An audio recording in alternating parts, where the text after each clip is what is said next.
Quería empezar dando las gracias, como natural, a la organización y especialmente a Aurelio.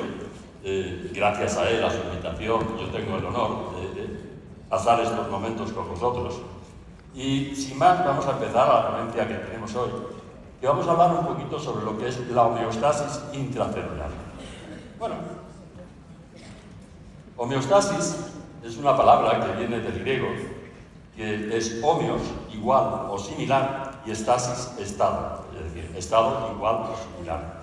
Se refiere a unas condiciones que tenemos que mantener dentro del cuerpo, por mucho que cambien las exteriores, es decir, podemos estar a menos 20 o a más 50 grados, podemos estar a una concentración muy diferente de oxígeno si estamos a nivel del mar o en la alta montaña, podemos tener concentraciones muy diferentes de solutos si nos estamos bañando en el mar o en agua dulce, pero dentro del cuerpo tenemos que mantener nuestras constantes porque si no la vida no es posible. Es decir, ese estado interior que nos permite la vida, a eso se refiere el tema de la homeostasis.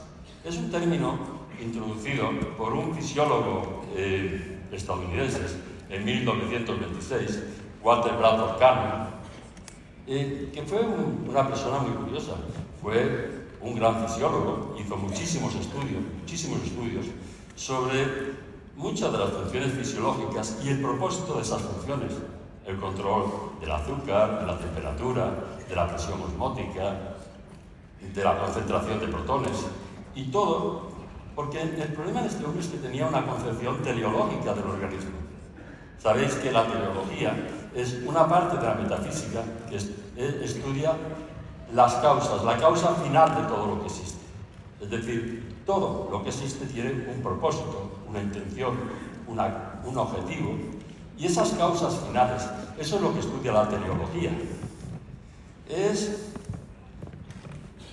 una disciplina que se opone, ya fue propuesta por Aristóteles 350 años antes de Cristo, y se opone a esa teoría del origen y la evolución de las especies, que fue publicado más o menos al mismo tiempo por Charles Darwin y Alfred Wallace en 1859, y que nos decía que esto de la evolución eran muchas mutaciones que se iban produciendo al azar y que solamente sobrevivían las más fuertes. La teleología nos dice que no, que todo lo que ocurre es por algo y para algo, con un objetivo. Es decir, que si tenemos, por ejemplo, un colibrí que tiene un pico de 1 centímetro y al día siguiente aparece uno que tiene un pico de 11 centímetros, las mutaciones no se producen poco a poco, las mutaciones se producen de un día para otro. Y aparece un pájaro con un nuevo pico que tiene las dimensiones exactas para llegar a succionar el néctar de este tipo de frutas. O sea, perdona, de flores. Es decir, todo es por algo y para algo. Tiene un objetivo, una intencionalidad, un propósito. Decía Einstein que Dios no jugaba a los dados. Y hay un autor peruano que me gusta mucho, Carlos Castañeda, que decía que todo lo que existe en el universo, que en el universo hay una fuerza inconmensurable e indescriptible, que los que beben de la fuente llaman la intención, y todo lo que existe en el cosmos está unido a la intención por un vínculo. Y cada vez que esa intención provoca un cambio en ese ADN, recordemos que el ADN es el límite entre lo bioquímico y lo biológico, entre la vida y lo inerte, y cada vez que hay una mutación del ADN, me da igual que sea la pluma del colibrí, que la escama de la piel del tiburón, uno lo que ve es la perfección absoluta. Es importante este concepto de la teleología, porque nos vende una historia. Yo particularmente sí que creo en ella. Creo que todo tiene un objetivo, una causa, una finalidad, y que está unida a esa intención general. Lo que pasa es que cada vez siempre se refirió a que esta idea es suya de la homeostasis. Es algo que había sido propuesto ya en 1860 por Claude Bernard. Él nos dice que la estabilidad del ambiente interno, lo repetía siempre, es la condición para una vida libre e independiente. Es decir, cuando el ambiente externo no nos permite mantener esas constantes internas, la vida no es posible. Pero es un concepto de 1860 de Claude Bernard. Claude Bernard era, en aquella época, el catedrático de fisiología en Francia y se le considera el padre de la medicina experimental. Él tenía una frase que decía que cuando los resultados de una prueba rompían con las teorías reinantes, tendríamos que ser capaces de abandonar esas teorías y aceptar los resultados y buscar hipótesis que pudieran explicar esos resultados. Y esto es lógico, debería de ser así, sin otros condicionantes, como la rentabilidad o otra serie de intereses. Eso estaba claro. Se le considera el autor de la teoría del terreno, es decir, él decía que era el terreno, esa homeostasis, lo que condicionaba todo lo que ocurría en ese terreno. Se pasó toda su vida peleándose a nivel científico con Claude Bernard. Sabéis que Claude Bernard, el autor de la teoría microbiana de la enfermedad, que decía que había unos microbios muy pequeñitos que eran los que nos enfermaban, no entró en la Academia de las Ciencias de Francia hasta que murió Claude Bernard, porque Claude Bernard no lo dejó entrar. Claude Bernard y todos los médicos de la época, Pasteur era químico, no era médico, se le opusieron, le dijeron que no era posible, que era el terreno lo que condicionaba lo que ahí se producía y los microbios que vivían. Es decir, Claude Bernard lo que venía a decirles es que nunca íbamos a encontrar leones en el Polo Norte. En el Polo Norte vamos a encontrar osos y focas. Y si con esto del cambio climático llegara allí la sabana africana, entonces sí encontraríamos cebras, jirafas y leones.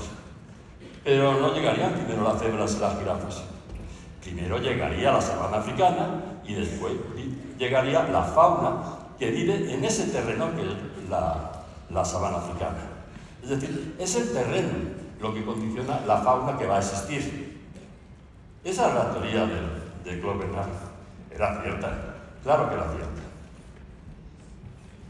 Claude Bernard nos dijo también algo tremendamente interesante.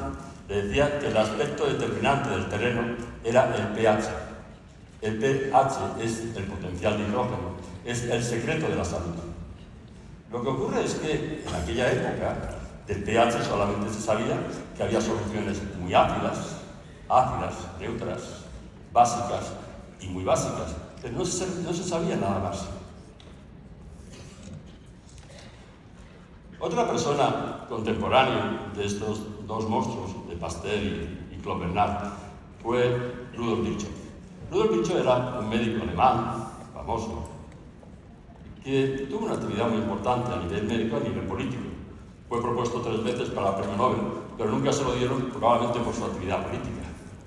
Y se le considera el padre de la patología general. Pero sobre todo, lo que viene aquí a colación es porque es el padre de la teoría celular. Él decía que todo esto estaba muy bien, pero que las enfermedades empezaban en las células y donde había que encontrar esa homeostasis, ese equilibrio interno, y ese pH sería dentro de las células. Y es verdad, porque la célula es la unidad anatómica y funcional de los tejidos vivos y es donde se produce todo. Todo lo que existe en el cuerpo, dentro y fuera de las células, es producido en las células.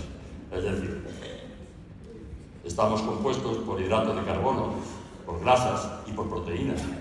Los hidratos de carbono, cuando entran por los jugos gástricos y por la bilasa pancreática, se transforma en glucosa y se absorbe como glucosa, que es una molécula energética. Es la molécula que utiliza el organismo para producir energía para todo lo demás.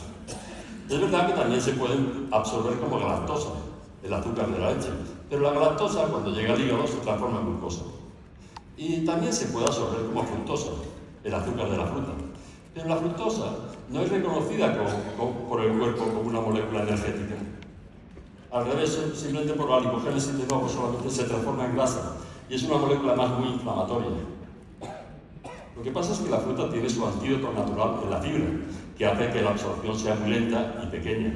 Si a la fruta le quitamos la fibra y hacemos esos zumos, tienen muchas críticas, probablemente no sea tan sano. Le hemos quitado lo sano que tiene la fruta y estamos tomando realmente lo único perjudicial que es la fructosa. Es decir, la fructosa no es una molécula energética. Entra en las células por la enzima transportadora de la glucosa y se metaboliza, ya lo veremos, en las mitocondrias para producir energía. Después tendríamos las grasas. Las grasas, también por los jugos gástricos, la bilis, la lipasa pancreática, se transforma en ácidos grasos libres, se absorbe como ácidos grasos libres. Y en las células, principalmente en el hígado, vamos a producir el colesterol, los triglicéridos, los fosfolípidos y todas las grasas que necesitamos después en el cuerpo, que tienen no solamente un objetivo energético, también podemos obtener energía y mucha, probablemente más de las grasas que de la glucosa, sino también tiene un objetivo estructural, pero pequeño, membranas celulares, cerebros, algunas partes de hormonas. Y después tendríamos las proteínas. Estamos compuestos por proteínas. Todo nuestro cuerpo son proteínas. Nos comunicamos por las proteínas. Hormonas, enzimas, catalizadores, citoquinas, neurotransmisores, todos son proteínas. Pero cuando hablamos de proteínas, ahí, a nivel de la materia, damos un salto cuántico muy importante. Es decir, ya no estamos hablando de estas moléculas de hidrato de carbono o de grasas. Estamos hablando de 20 ladrillos, 20 aminoácidos, que van a formar todas las proteínas que tenemos. Adelantemos un poquito que solamente en una célula, tenemos 43 millones de proteínas.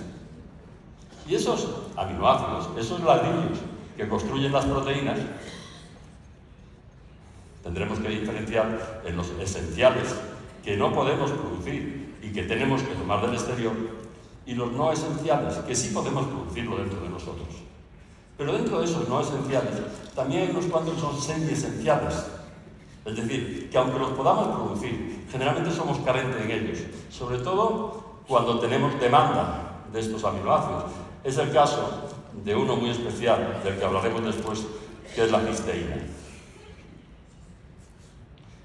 Esos aminoácidos se van a unir unos a otros con un enlace muy curioso, que es el enlace peptídico. Esos aminoácidos se unen en una reacción de condensación, donde se libera una molécula de agua y se crea un enlace entre el carbono y el nitrógeno tremendo. Primero, porque es un enlace corto tremendamente fuerte. Segundo, porque actúa como las cuentas de un collar. Es decir, ese enlace es muy rígido, pero por delante o por detrás del enlace, la molécula se está moviendo de una manera o de otra, dependiendo de las fuerzas electromagnéticas que tenga alrededor.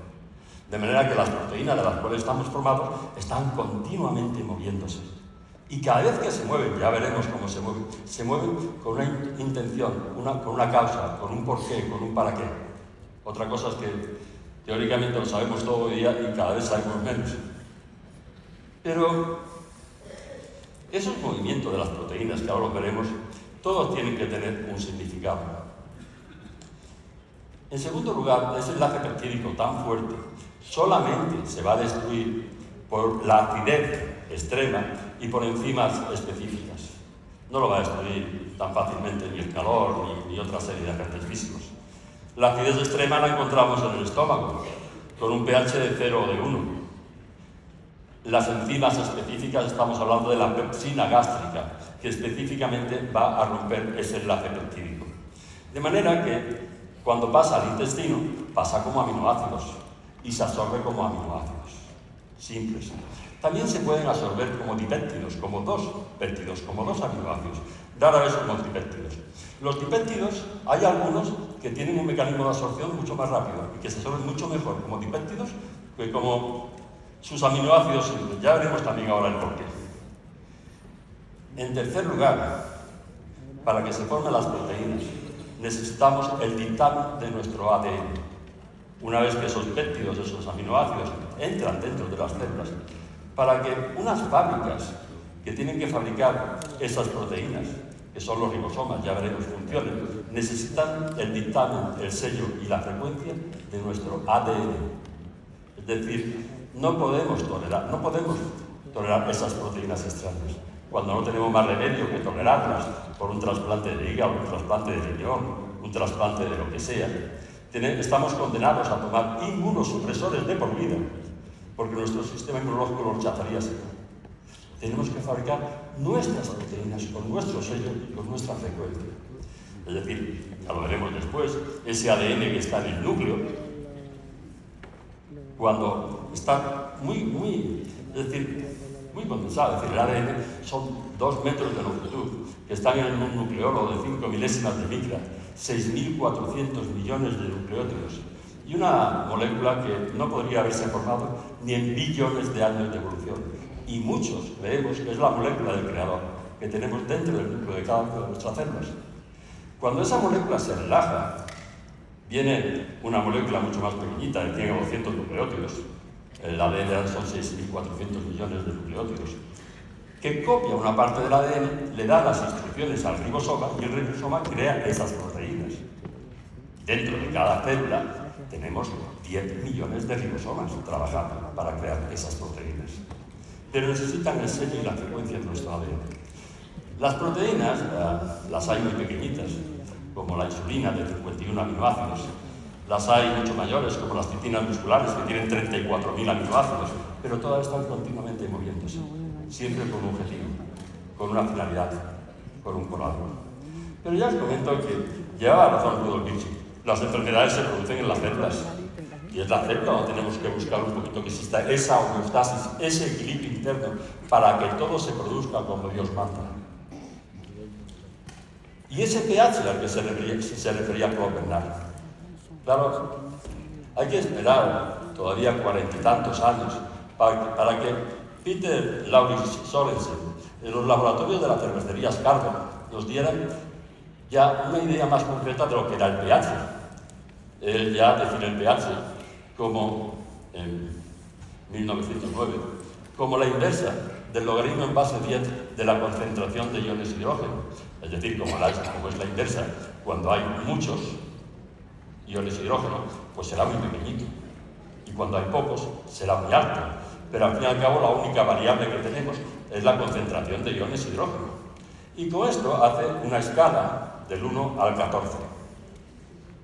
Y poco a poco se crean reactivos, papeles de tornasol, etcétera, etcétera, y se empieza a medir pues, el pH que hay en la saliva, y en la orina, y en el jugo gástrico, y en las lágrimas, y en todas partes. Y llega un momento en que ya esto va evolucionando y se consigue medir el pH que hay dentro de las células. Y cuando miran ese pH que hay dentro de las células, se encuentran que el pH de dentro de la célula es 7,0.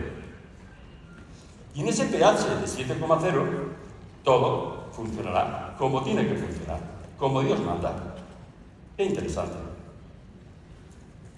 Es decir, lo que quiero decir es que esta es una imagen que vemos con frecuencia en muchos de nuestros acuíferos, desgraciadamente cada cierto tiempo. Esto es el Mar Menor, esa albufera que hay ahí en Murcia, ese brazo de mar aislado, pero lo estamos viendo continuamente en muchísimos ríos, muchísimos lagos, incluso en nuestras costas.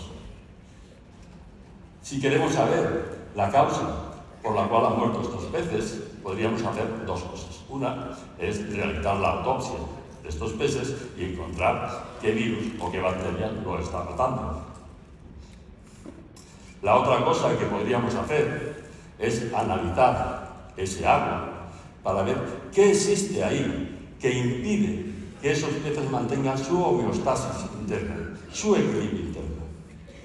Yo os preguntaría que levantarais la mano los que pensáis que deberíamos hacer la autopsia de estos peces a ver qué microbio lo está matando.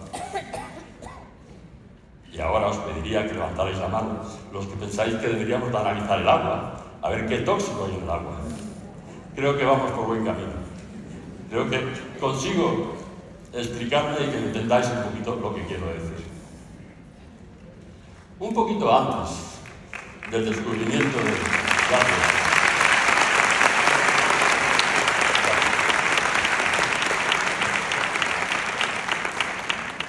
antes del descubrimiento de Sorensen, nace una persona en Argentina, una mujer que también iba a cambiar todo. Rebecca Hersman era la quinta de 7 hermanos, 5 mujeres y 2 varones. Y en aquella época, nace en Argentina, en una familia más o menos culta, acomodada. En aquella época, varias de las hermanas, de las 5 hermanas, hicieron carreras universitarias, lo cual no era normal. Esta chica hace farmacia y después se especializa en bioquímica. Y entra a trabajar en los laboratorios de Bernardo José, que era el único premio Nobel que había en Argentina en aquella época. Y ahí desarrolla una metodología para hallar el potasio en sangre, que tuvo mucha fama. Y con esto hizo su tesis doctoral.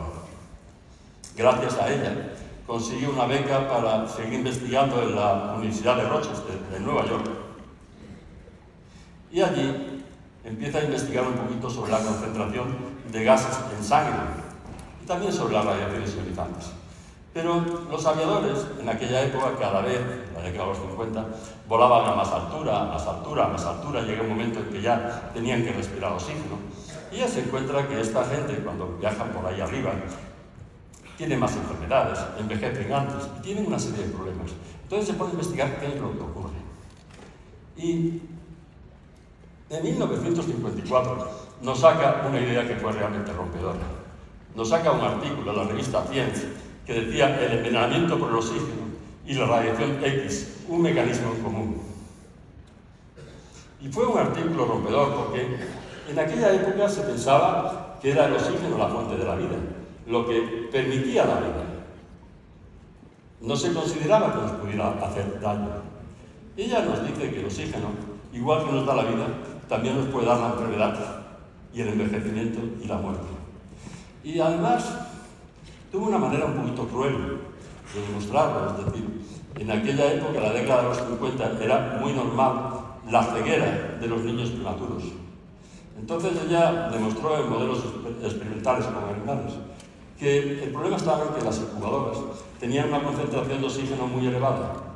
Entonces, cuando tenían esa concentración de oxígeno, no se formaban bien los vasos de la retina y aparecía la fibroplasia retrodental y los niños quedaban ciegos. Cuando en esas incubadoras, con esos motores, disminuyó la concentración de oxígeno, se solucionó el problema. Cuando en esas incubadoras, con los niños nuestros que disminuyeron la concentración de oxígeno, dejó de producirse esa fibroplasia retrodental y esa ceguera de los niños prematuros. Ella empezaba su artículo diciendo el envenenamiento por el oxígeno y decía una consideración sobre varios informes diferentes nos han permitido plantear la hipótesis de que el envenenamiento por oxígeno y el daño por la radiación X tienen un mecanismo en común basado en la formación de radicales libres oxidantes. Era cierto.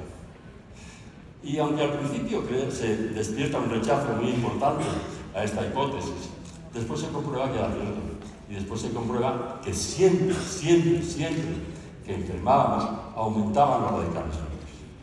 Y también se comprobaba, también comprobó, que con el envejecimiento se aumentaban también los radicales libres. Y por eso cuando vamos cumpliendo años, tendíamos más a enfermar. Ya veremos por qué. En el 62 saca un artículo muy interesante del envejecimiento por insuficiencia de las defensas antioxidantes. Ya no es que creáramos más radicales libres, ya que es que el organismo creaba menos antioxidantes para neutralizar esos radicales libres. La verdad es que la prensa anglosajona intentó un poquito darle esto, porque fue la descubridora de los radicales libres. La propusieron para el premio Nobel en la década de los 80, pero ya la cogió un poquito mayor, un poquito enferma, no pudo ir a una entrevista previa y no se la dieron. El doctor Denner Herman es un profesor de la Universidad de Nebraska que intentó la prensa anglosajona decir que era el padre de los radicales libres. No, el padre de los radicales libres es Rebecca Herman. Y después también se le...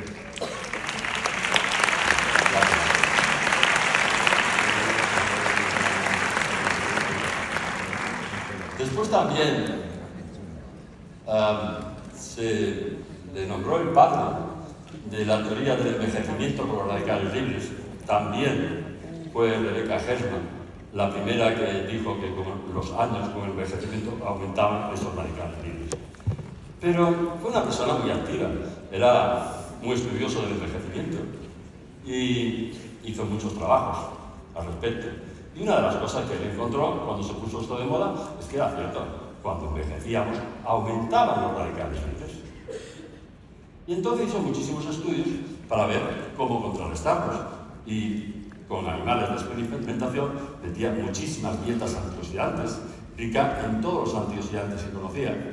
Y una de las críticas que encontró, y que él estuvo de acuerdo, es que conseguía aumentar la vida de estos animales de experimentación de una manera no significativa, muy pequeña.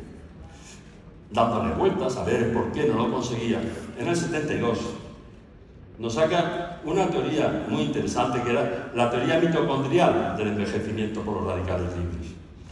Él lo que llegó a la conclusión es de que probablemente esos radicales libres, ahora veremos qué son, se producían dentro de las mitocondrias, unos corpúsculos que hablaremos ahora que están dentro de las células, y que todo lo que nosotros dábamos no llegaba hasta ese sitio para utilizar los radicales libres.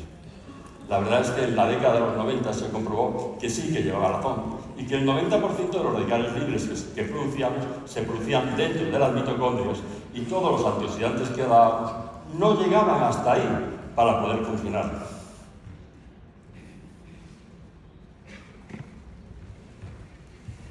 Yo lo siento porque voy a repetirme, esto ya fue explicado maravillosamente bien por Ainhoa Morales, a la que admiro y es una enorme docente, pero ya que estaba aquí, tengo que explicar, como es un minutito y está en el programa, pues diremos un poquito qué son los radicales libres. ¿Sabías qué son los radicales libres y cómo nos afectan a nuestra piel? Los radicales libres son moléculas inestables que han perdido un electrón a causa de la contaminación, los rayos ultravioleta, el tabaquismo o por mismos procesos que genera nuestro cuerpo. Estas moléculas inestables buscan vigorosamente robar el electrón que han perdido. Así se lo roban a la siguiente molécula y se forma un círculo vicioso de roba de electrones, provocando un daño en la piel, en las fibras de colágeno, elastina y a nivel celular, ocasionando envejecimiento prematuro. Los antioxidantes son moléculas que donan desinteresadamente sus electrones a los radicales libres, así neutralizando el daño que estos generan y previniendo el envejecimiento. Hace poco salía un programa en la 2 que nos hablaba un poquito de radicales libres. Esta es una fracción muy pequeña de ese programa. Todas las grandes enfermedades del siglo XX. Estas afirmaciones se basan en la reacción química entre los antioxidantes y unas moléculas llamadas radicales libres presentes en los seres vivos. Los radicales libres son moléculas estables que se encuentran en las células. Atacan a otras moléculas próximas en un intento de robar un electrón para recuperar su estabilidad. Cuando la molécula atacada pierde ese electrón, se convierte a su vez en un radical libre y se inicia así una reacción en cadena. Normalmente el organismo soporta perfectamente la presencia de los radicales libres, pero si hay demasiados, las células pueden resultar dañadas y las consecuencias devastadoras. El daño causado por los radicales libres está asociado a muchas enfermedades, tales como enfermedades del corazón, el cáncer y la degeneración macular. Pero también sabemos que el daño de los radicales libres causan las células y los tejidos es una parte fundamental de nuestro proceso de envejecimiento. Envejecemos en parte por la acción de estos radicales libres.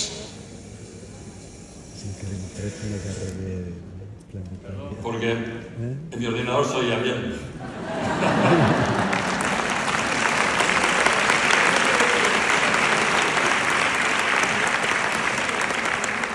Bueno, ya hemos comentado que estos radicales libres se producían en las mitocondrias. ¿Y qué son las mitocondrias? Son unos corpúsculos pequeñitos que hay dentro de cada célula. Tenemos de 1000 a 5000 mitocondrias dentro de cada célula, que tienen algo muy curioso, y es un ADN diferente al nuestro. Hoy día se admite que son unas bacterias, unos proteos, que nos colonizaron hace 1500 millones de años, y que gracias a ellos apareció la célula eucariota con núcleo, de la cual venimos todos, y que se encargan de producir la energía. Solamente tenemos una simbiosis con ellas maravillosa, solamente producen la energía, pero no vienen de nuestro ADN. Las mitocondrias que tenemos siempre las heredamos de la madre, ninguna del padre. Y tenemos unas cantidades de mitocondrias enormes. Aquí entra la glucosa, Y el oxígeno, para metabolizar esa glucosa, se produce la energía y se produce los radicales libres. Es decir, el 95% de ese oxígeno que utilizamos para metabolizar la glucosa se va a transformar en agua, pero hay un 5% que se va a transformar en radicales libres. Lo que ocurre es que las mitocondrias están compuestas por 1.300 proteínas. La mayoría de ellas todavía no sabemos por qué. Y en nuestros libros de texto no la dibujan así. Esta es una imagen preciosa. Pero realmente, si la vemos a nivel energético, son estos hilitos azules que hay alrededor de esta célula del melanoma. Y estos hilitos azules son las 1.000 a 5.000 mitocondrias que tenemos dentro de cada célula. Y así nos las ponen en nuestro libro de texto, en 2D. Pero realmente son de esta forma. Se fusionan, se separan. Son proteínas. Están continuamente moviéndose. Y cada vez que se mueven para algo, es por algo y para algo. Lo sabemos, este tema de los movimientos, porque no sabemos la mayoría de las funciones de esas 1.300 proteínas. Tenemos que ser un poquito conscientes de realmente que hay muchas cosas todavía que no sabemos. Bueno, ese metabolismo mitocondrial va a producir 200 kilos de ATP al día que vamos a gastar y 30.000 trillones de radicales libres al día. Y esos radicales libres, esas especies reactivas del oxígeno, eso es lo que realmente va a alterar la célula por dentro. Y eso es lo que va a oxidar esas maquinarias de producir proteínas que son esos 10 millones de ribosomas que tenemos dentro de cada célula. Los principales radicales libres son estos. La verdad es que el más importante es el radical hidroxilo. Es el más frecuente y el que condiciona un poquito a todos los demás. Lo que están en negrita son los primarios, los otros son reacciones entre los primarios entre sí o primarios contra los secundarios. Y el organismo, para neutralizar esos 30.000 trillones de radicales libres, tiene una serie de sustancias que son los antioxidantes. Y vamos a distinguir siempre entre los antioxidantes enzimáticos, la superoxidimutasa, las catalasas y el glutatión, que tiene una importancia muy especial, ahora lo veremos, y los no enzimáticos. Y ahí tendríamos vitamina A, vitamina E, vitamina C, polifenoles, licopeno, melatonina, bilirrubina y un montón de otras cosas. Pero esos son mucho menos fuertes que los enzimáticos, los que se producen dentro de las células. Y dentro de esos enzimáticos, ya os comentaba que el glutatión es el antioxidante maestro, el que condiciona un poquito todo lo demás. Es decir, el glutatión es el mayor antioxidante enzimático endógeno, intracelular, se le conoce como el antioxidante maestro. Ahí me decían, no te preocupes, que ahí te voy a ir poniendo en la pantalla todo lo que tú tienes que decir. Y me sale otra presentación diferente. Entonces, me perdonáis que de vez en cuando tenga que leerlo.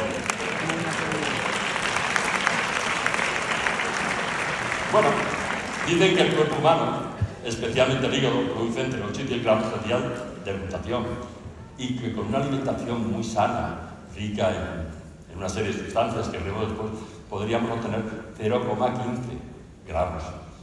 Pero todo lo demás, ese 99%, tenemos que producirlo nosotros dentro de nuestras células, en nuestros ribosomas. Sabemos que el glutatión son 3 aminoácidos, el ácido glutámico, la cisteína y la glicina, y que esta cisteína que está en medio es la que tiene el grupo sulfidrilo, SH, que va a ser el neutralizador de esos radicales libres. Y también los compuestos que llevan ese grupo SH se le llaman mercaptanos, del latín mercurio captans, porque son los mayores quelantes que existen, los mayores neutralizadores de metales pesados y de tóxicos y de xenobióticos. Cuando ese radical SH es lo que en bioquímica se llama un equivalente de reducción. Cuando lo perdemos, tenemos un hidrogenión y un electrón. Perdón. Esto, teóricamente, debe de ir para atrás. Muy bien. Cuando lo perdemos, entonces neutralizamos ese radical libre, quelamos ese metal pesado y se une con otra molécula de glutatión para crear el disulfuro de glutatión. Afortunadamente hay una enzima muy abundante dentro de la célula, que es la glutatión reductasa, que hace que esta forma oxidada de glutatión la vuelva a producir en una forma reducida. Y esta proporción entre la forma reducida y la forma oxidada va a ser el mayor condicionante de lo que llamamos el estrés oxidativo intracelular, que debe ser aproximadamente de un 90-10 a favor del glutatión reducido. Pero fijaros que si tenemos mucho glutatión reducido y poco glutatión oxidado, y sulfuro de glutatión, tendremos una célula saludable. Pero si tenemos poco glutatión reducido y mucho glutatión oxidado, tendremos estrés oxidativo y enfermedad. Bueno, el glutatión en principio se descubre en el 88, se le considera una molécula que transportaba hidrogeniones, se la aísla en el 25, en 1925, ya se sabe un poquito cómo está compuesto y entonces se encuentra que es el mayor antioxidante que conocían, pero ahí se queda. Ya está catalogada, ya se ha visto de qué va, ya se archiva y otra historia. Y hasta los descubrimientos de Rebecca Herrmann en el 56 no vuelve a tener protagonismo. Y el protagonismo es porque cuando se ponen a buscar qué sustancias hay en el cuerpo para neutralizar esos radicales libres, se encuentran que no hay nada que sea porque sí. Todo es por algo y para algo, y resulta que el glutatión era la molécula más abundante que hay en el cuerpo después del agua. ¿Cómo se explica eso? Es muy fácil. Esos 10 millones de ribosomas, esos 10 millones de fábricas de proteínas que tenemos dentro de las células, hay que engrasarlas. Y el glutatión es el 3 en 1, es la grasa, que va a neutralizar esa acción oxidante de los radicales libres. Es decir, en la década de los 60 y los 70 se vuelve a tener mucha importancia esta sustancia, el glutatión, y se hacen muchísimos estudios con él. Lo primero que se hace es que si es una molécula tan importante, vamos a darle al cuerpo muchísimo glutatión. Y se produce fácilmente a partir de la Saccharomyces cerevisiae, el hongo de la levadura de la cerveza, que es un hongo muy, muy curioso porque nosotros tenemos 30.000 genes. Ese hongo tiene 6.400 genes. Pero tenemos los genes desde el principio de la creación. 3.000 de esos genes los seguimos teniendo nosotros, es decir, que podemos considerar que somos un 10% hongo de la levadura de la cerveza. Por eso si dentro de un ratito pues, el cuerpo nos pide ir allá al bar y tomarnos una botella de leña, lo llevamos en nuestra genes.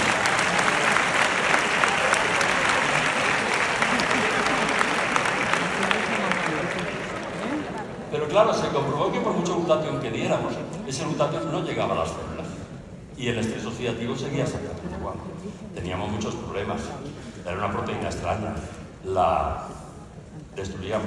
Pero sobre todo, no atravesaba la membrana de las células, que tenemos que hablar ahora un poquito de ella. No la atravesaba. Entonces no llegaba a su sitio. Y no hemos hinchado de dar glutatión de todas las formas. Liposomado, sublingual, intravenoso, en aerosol, en cremas. No sirve para nada. Pero cuando se produce todo en gran cantidad y no sirve, no se tira. Se hace publicidad y se vende. Y veréis que el mercado de glutatión sigue cada vez mayor. Bueno, cuando vieron que el glutatión no satisfacía esta neutralización del estrés oxidativo, dijeron, bueno, pues si realmente esta molécula necesita cisteína, es su aminoácido condicionante, vamos a darle cisteína al cuerpo. Y empieza a darle cantidad de cisteína y tampoco llegaba a las células, tampoco se conseguía nada con el estrés oxidativo celular. Al principio se consideró que la cisteína se pensó que era venenosa, porque se daba y de mucha cantidad y no la encontraba en la sangre. ¿Qué ha pasado? Después con el tiempo se encontraron que sí llegaba a la sangre, pero siempre tenía que ir unida a una molécula transportadora, porque la cisteína es una molécula tremendamente pequeñita y necesitaba unirse a otra proteína mayor que la transportara por la sangre. Pero al final pasaba lo mismo, no atravesaba la membrana de las células. Ahora veremos el porqué. Es decir, la administración de dosis altas de cisteína tampoco consiguió aumentar significativamente el glutatión intracelular. ¿Y por qué? Veréis, esto es una célula. A la derecha tenemos el núcleo, ese sitio donde realmente tenemos 2 metros de ADN en un corpúsculo de 5 milésimas de micra, que además está a sus anchas. Esa doble hélice de Walter y Crick solamente se ve cuando la célula va a dividirse. Cuando no, se adopta forma de 3 hebras, 4 hebras, formas rarísimas que no sabemos el por qué, pero es por algo. Tampoco lo desconocemos. Y de este ADN de acá salen las órdenes para que esos ribosomas, que son estas canicas pequeñitas que están en el retículo endoplásmico, que es una red donde quedan aprisionados los aminoácidos, entonces aquí le da la orden para que ellos empiecen a funcionar. Estas son las mitocondrias, y hacen familia en cada célula, donde se metaboliza la glucosa, unas bacterias que fundaron hace 1500 millones de años, y esta es la membrana de las células. Y la membrana de la célula es una membrana grasa que la atraviesa proteína. La verdad es que hay 40 moléculas de grasa por cada una molécula de proteína, pero como la proteína es mucho más grande, la verdad es que la mitad de la membrana es grasa y la otra mitad es proteína. Hay muchos biólogos que consideran que la inteligencia de la célula no está en el ADN, sino que está en la membrana de la célula. Es la que decide lo que entra y lo que no entra. Pero sobre todo esas proteínas, que son canales por los cuales pueden entrar sustancias de diferentes formas, también actúan no solamente por emisiones químicas, sino físicas, y son las responsables de hacer que esa molécula del ADN que está dentro de la célula se relaje para que el ARN pueda copiarla. Y si no tiene la orden de la membrana de la célula, no se podría transferir ese ADN. Pero en esa membrana, en donde hemos dicho que hay 1/3 de las proteínas de la célula, es decir, que si tendríamos 43 millones de proteínas en una célula, 15 millones estarían en la membrana. Esas proteínas están continuamente moviéndose. Es esto que vemos aquí, que están continuamente cambiando de forma. Y son como llaves que encajan en una molécula y la meten dentro, o la sacan de la célula. Están continuamente moviéndose. Es decir, si analizamos un poquito esas proteínas, si pudiéramos marcarlas para ver cómo es ese movimiento, pues veréis, estos son las proteínas de una célula. La han marcado con un producto fluorescente y fijaros a qué velocidad. Vamos a ver 5 o 6 proteínas. Fijaros a qué velocidad se mueven. Estas que están marcadas y las podemos ver. Y cada movimiento es por algo y para algo. Y uno de esos es para acoplarse a una molécula externa y meterla dentro. Bueno, esos son 3 o 4. Si os imagináis eso, 15 millones, todos al mismo tiempo, pues, qué carajera sería, ¿no? Cualquiera armoniza ese tráfico, como sea una inteligencia superior. Indudablemente, todos hablan de esa inteligencia superior. Todos. Nosotros hoy día, todo es genético. Si fuera todo genético no hubiéramos llegado hasta aquí. No podemos estar tan mal hechos en una molécula que es. Pero bueno.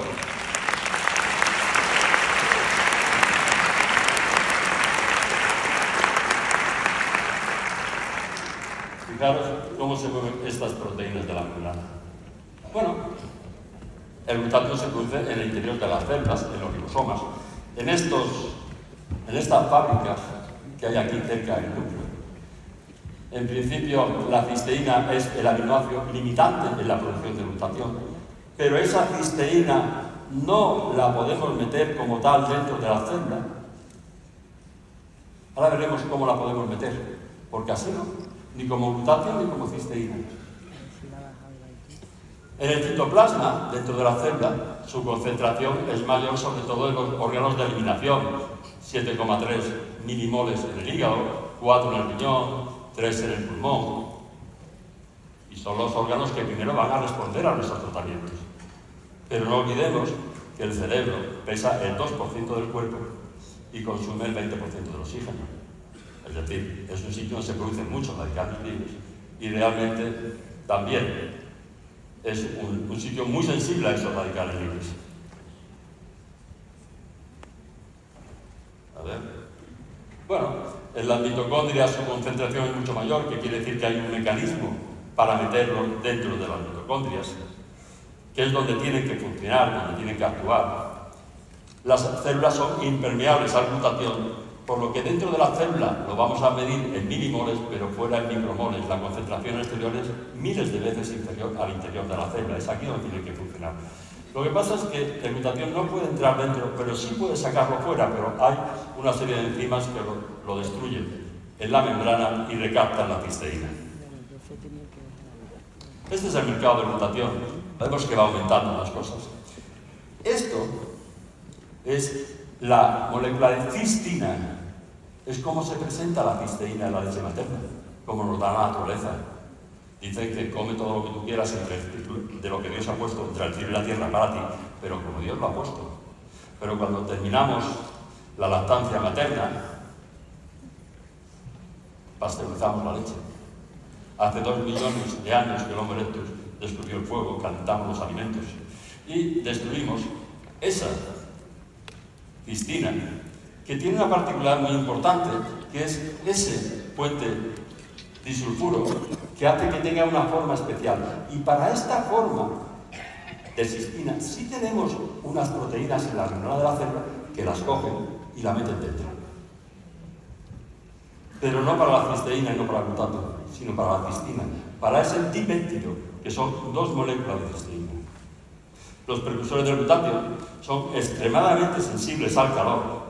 Y nosotros, hace 2 millones de años que nos dio por calentar nuestros alimentos, siempre me preguntaba por qué los animales tienen tan pocas enfermedades, si somos un producto más evolucionados que ellos y nosotros tantas.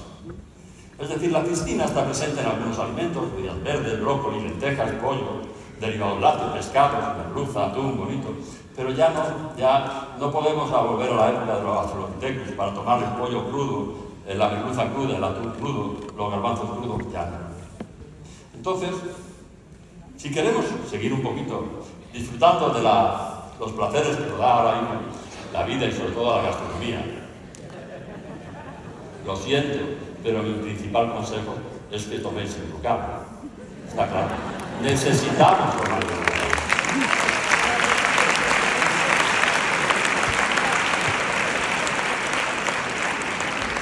Fijaros que tenemos otro problema. En esa época de Pasteur y Bechamp, la verdad es que había un profesor, que yo lo admiro mucho, Antoine Bechamp, era profesor de farmacología, que decía que los microbios nunca podrían atacar a los tejidos sanos y que los tejidos estaban sanos cuando recibían los nutrientes apropiados. Pero esos nutrientes, ¿quién se los lleva a las células?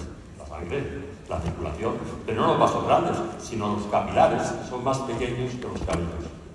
Y esos capilares, al principio de cada capilar, tienen unos esfínteres que son el esfínter precapilar. Ese esfínter puede estar muy cerrado y llevar muy poco alimentos a las células, o puede estar muy abierto y llevar mucho alimento a las células.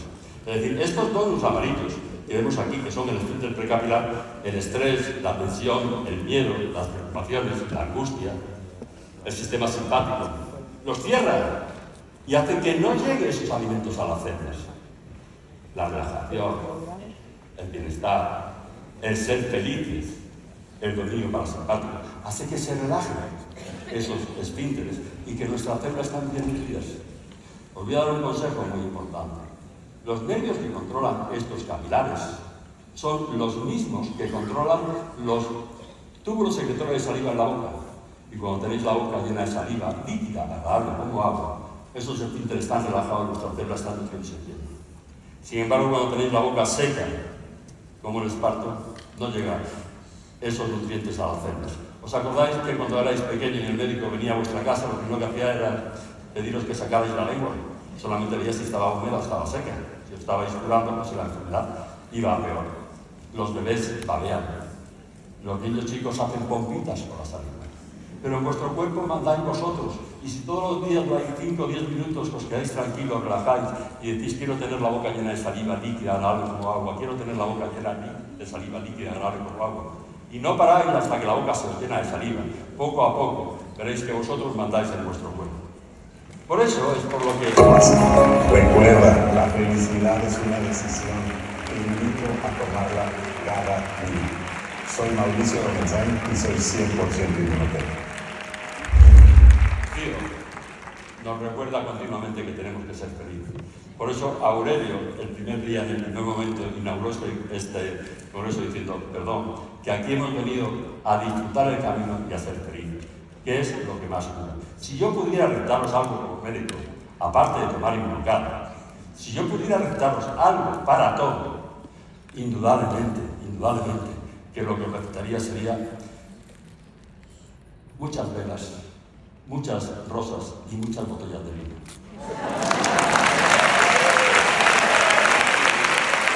Este